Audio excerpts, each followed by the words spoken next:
आज का हमारा टॉपिक है वर्ग संख्याएं। वर्ग संख्याएं क्या होती है?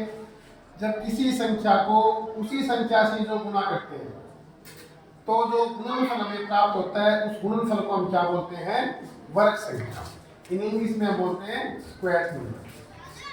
जैसे एक का गुणा जब एक से करेंगे हमें एक प्राप्त होगा, दो का गुणा दो से करेंगे चार प्राप्त होगा, तीन का गुणा तीन से करेंगे नौ प्राप्त होगा। तो किसी संख्या को उसी संख्या से जब गुणा करते हैं तो जो गुणनफल हमें प्राप्त होता है उस गुणनफल को क्या बोलते हैं? वर्ग संख्या। वर्ग संख्या जैसे कुछ वर्ग संख्याएं हमें याद रखनी चाहिए, विशेष करके जब आप 8वीं कक्षा में हो तो हमें 1 से 25 या 30 तक की वर्ग संख्या याद रखनी चाहिए। इस वीडियो क्लास में हम जो आपको सीडी उपलब्ध करवाएंगे उसमें 1 से 50 तक की वर्ग संख्याएं लिखी हुई होगी। तो वर्ग संख्याएं जैसे 1 का वर्ग 1 होता है, 2 का 4, 3 का 9, 4 का 16, 5 का 25, इसी तरह 6 का स्क्वायर 36, 7 का स्क्वायर 49, 8 का स्क्वायर 64, 9 का स्क्वायर 81, 10 का स्क्वायर 100। तो आपने देखा कि जब किसी संख्या का हम वर्ग ज्ञात करते हैं तो वर्ग के अंत में, इकाई के अंत में या 1 है, 4 है, 9 है, 6 है, 5 है।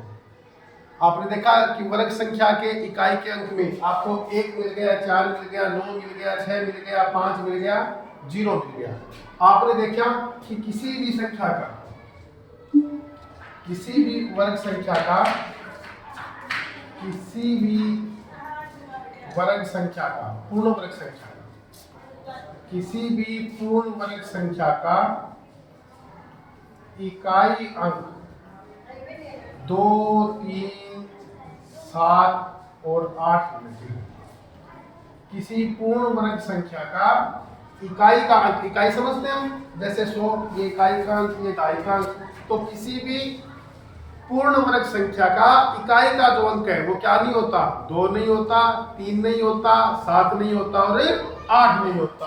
और किसी भी विषम, किसी भी वर्ग संख्या के, किसी भी पूर्ण वर्ग संख्या के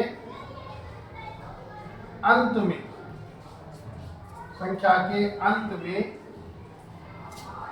शून्यों की जो संख्या है, शून्यों की जो संख्या है वो विषम नहीं है।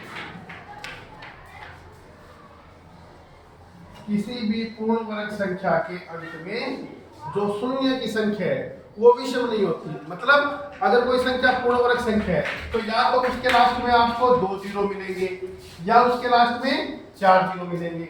अगर ऐसा है तो वो संख्या पूर्ण वर्ग है। अगर आपको लगता है कि उस संख्या के लास्ट में 3 जीरो है तो वो संख्या पूर्ण वर्ग संख्या नहीं होती। तो हमें ध्यान रखना है, जो आपका एक इंपॉर्टेंट क्वेश्चन बनता है क्लास 8 के लिए, यदि किसी संख्या का इकाई अंक, संख्या का इकाई अंक और उसके वर्ग का इकाई अंक, संख्या का इकाई अंक और उसके वर्ग का इकाई अंक, अगर किसी संख्या का इकाई अंक मान लो 0 है, 1 है, 2 है, 3 है, 4 है, 5 है, 6 है, 7 है, 8 है और 9। अगर किसी संख्या का इकाई अंक 0 है तो उसके वर्ग का इकाई अंक भी 0 होगा।